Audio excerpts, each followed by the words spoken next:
That sign ain't right on the edge of town. Population keeps going down, and there's for sale signs on just about everything.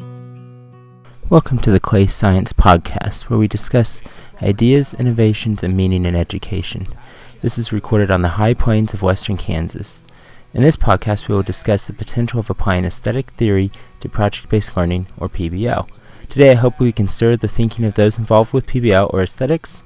If you have any feedback on the ideas presented in this podcast, tweet me at ClayScience. Project-based learning, for those not familiar, is an inquiry-based approach to teaching that starts with a guiding question and typically culminates with a finished project or product. In many settings, PBL is a tool for providing context, which hopefully is authentic for learning. The origins of project-based learning, or PBL, are oddly simultaneously very clear and very difficult to discern. The philosophic origins of PBL are represented in John Dewey's words.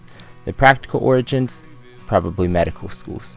PBL is about teachers setting goals and challenges and then coaching students toward those goals rather than beginning from a content-based starting point for a unit. The Buck Institute of Education has developed a gold standard for PBL that is cyclic in nature and includes the following components: a challenging problem or question, sustained inquiry, authenticity, student voice and choice, reflection, critique and revision, and a public product. One example of PBL comes from the rural western Kansas town of Ness City. My co-worker, industrial arts teacher Brent Kerr, has worked through this school year with a group of students building a tiny house. In addition to the physical construction of the house, students have had to design, budget, and then present the proposal to the school board for funding. Rather than starting with a content-based goal such as electrical or plumbing systems, Brent started with the challenging question of how do you build and sell a tiny house? The tiny house represents the second year of heavy use of PBL for Brent. Last year, Brent had students design a packable podium for traveling speaker Kevin Honeycutt. In that project, students started with the goal of creating a podium that was practical for travel and survived the trips, but without an obvious model to follow. Students built prototypes and then iterations of the product that Kevin would use and provided feedback. In addition to the engineering experience, students learned how to work with a customer to meet their needs. Now for aesthetics. Elliot Eisner once said, "The way something is formed matters. Not if it was formed, but the way it was formed." Focus on the process rather than exclusively on the product is the underlying ideology of aesthetics. In compiling the ideas related to aesthetics, the arts, and education, Christy McConnell-Maroy and Bruce Ermacher identified 6 themes of aesthetic education: sensory experience, imagination, perceptivity, active engagement, risk-taking, and connections. The themes were to be used as guidelines to distinguish between an experience that John Dewey would describe as not coming to fruition and a truly deep, meaningful experience. The theme of connection starts with the assumption that a student needs to connect to an idea or a tangible object depending on the experience. The personal variability in connection, Maroy and Ermacher suggested, is that the connection can be intellectual, emotional, or communicative. Sensory experience means that although a student does not have to use all of their senses to have an aesthetic experience, they must, as Chrissy and Bruce said, have the opportunity to use those senses as much as possible. Active engagement, then, is the ability of students to construct their own experiences. Imagination, in combination with active engagement, allows students to direct their own learning in a manner that can be original, creative, or even extraordinary. Risk-taking requires pushing that direction into the unknown. Maxine Greene equated risk-taking to freedom when she said, "When risks are present, when people do indeed act in their freedom, a kind of miracle has taken place." Perceptivity is when a student moves beyond identifying objects or concepts to considering the detail of a topic. A perceptive experience is both deep and focused. This is reminiscent of the distinction Dewey made between educational experiences that focused on a topic that was in nature and experiences that were of nature. Despite their shared deep Deweyan roots, aesthetics and PBL have not often been explicitly connected. The gold standard of PBL, although with obvious overlaps of some aesthetic themes, does not specifically target aesthetics.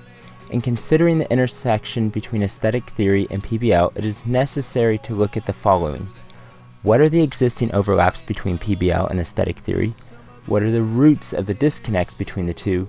And how could aesthetics be used to benefit the utilization of PBL?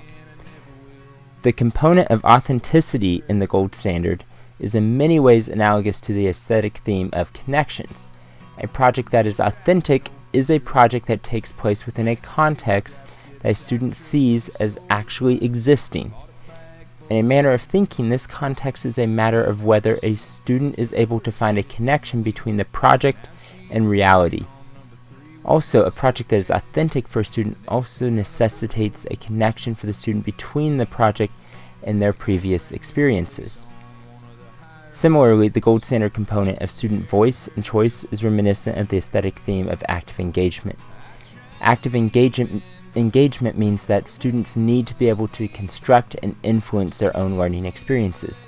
Using student voice and choice within a PBL unit allows students to express control over their project and experience, even if there are some constraints on that control. This overlap is almost certainly due to the heavy influence of Dewey's philosophy on both. With shared aspects and philosophic lineage, it is a bit difficult to see how aesthetic theory and PBL have yet to become formally intertwined. However, it is important to consider the pragmatic origins of PBL.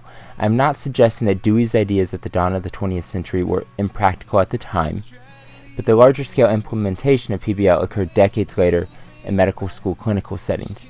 There are two aspects of this origin that have created something of what I believe is an artificial barrier between aesthetics and PBL.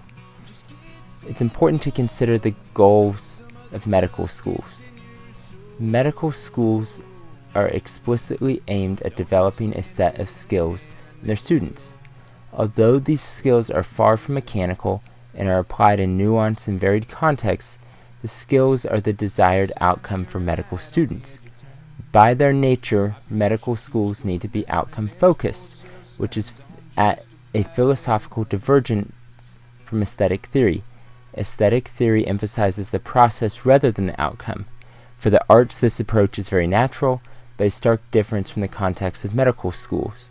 Although the emphasis on outcomes is necessary in medical school, it is important to consider whether the outcome focus is still necessary when PBL is applied in other educational contexts. I think it is also important to consider the fact that the medical school origins are very obviously science-based, and aesthetics are unashamedly arts-based.